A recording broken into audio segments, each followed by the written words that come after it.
Arnaud Rousseau, fraîchement élu au sein du conseil d'administration de la FNSEA, est intervenu en huis clos sur les problèmes environnementaux et particulièrement la gestion des risques. Avant l'annonce des résultats des élections, il a accepté de répondre à nos questions. Alors, vous avez déposé votre candidature au conseil d'administration de la FNSEA. Quelle voix vous souhaitez faire entendre? Alors, je vais d'abord faire entendre la voix de la région FNSEA Nord-Bassin parisien, puisque c'est à ce titre que ma candidature a été déposée. Donc, c'est-à-dire, je vais représenter l'ensemble des FRSEA Nord-Pas-de-Calais, Picardie et Île-de-France.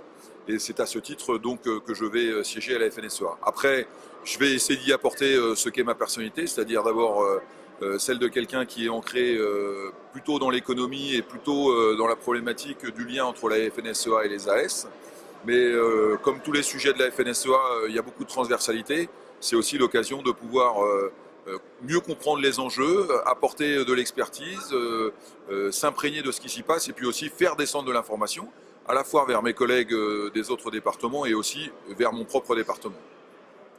Vous êtes intervenu hier sur des problématiques récurrentes comme la PAC, les problèmes environnementaux et particulièrement également sur une nouvelle problématique qui est la gestion des risques. Pouvez-vous nous en dire quelques mots? Alors effectivement, il y a les sujets récurrents qui posent beaucoup de soucis, c'est tout ce qui est autour des questions environnementales, de la liberté d'entreprendre, de la capacité à pouvoir faire notre métier.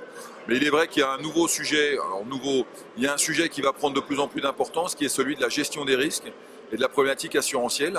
Nous aurons une discussion cet après-midi importante pour définir les orientations et pour notre région, aujourd'hui, il y a urgence à se positionner sur un certain nombre de sujets. Ça va tourner autour de l'obligation ou pas d'aller vers cette mesure. Moi, à titre personnel, je suis plutôt favorable à ce qu'on puisse conserver une part de décision et que donc ça ne soit pas obligatoire, mais fortement incitatif. Et il faudra qu'on soit capable d'attirer les agriculteurs. D'autre part, il faudra qu'on soit vigilant à ce que le produit proposé corresponde aux réels besoins des agriculteurs de notre région et que ça ne soit pas un ersatz. Enfin, il faudra qu'il y ait une vraie ambition budgétaire et ce que propose aujourd'hui le gouvernement n'est pas acceptable. Je veux dire, c'est juste un pansement. Donc si c'est ça, ça ne sera pas bon. Maintenant, s'il y a une vraie ambition, il faudra qu'on regarde ça de très près et il faudra qu'on travaille ça en région. Enfin, il faudra qu'on soit vigilant sur les transferts du premier vers le deuxième pilier, parce qu'on peut avoir une vraie ambition et une vraie réflexion pour 2020, mais encore une fois, il ne faut pas que ce soit un transfert déguisé, nous ne l'accepterons pas. Et donc vous nous avez donné rendez-vous le 23 et 24 mai prochain à Paris pour l'événement La Nuit Verte. Quelques mots sur ce prochain rendez-vous? Alors c'est effectivement cette deuxième édition de La Nuit Verte. C'est un moyen d'expliquer à la fois à nos adhérents, à la fois aux Parisiens et au grand public ce qu'est notre métier, pourquoi on le fait, comment on le fait, la fierté qu'on a de le faire, produire mieux, produire plus. Et c'est ça qu'il faut expliquer au grand public, c'est ça qu'il faut communiquer autour de nous.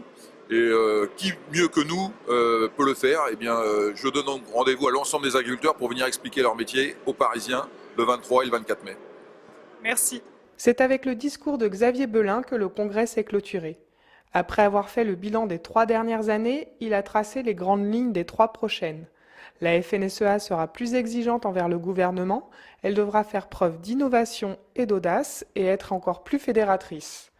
Maintenant que les côtés techniques et agronomiques sont performants, Xavier Belin a annoncé en conclusion la nécessité et la volonté d'investir dans les sciences humaines et sociales.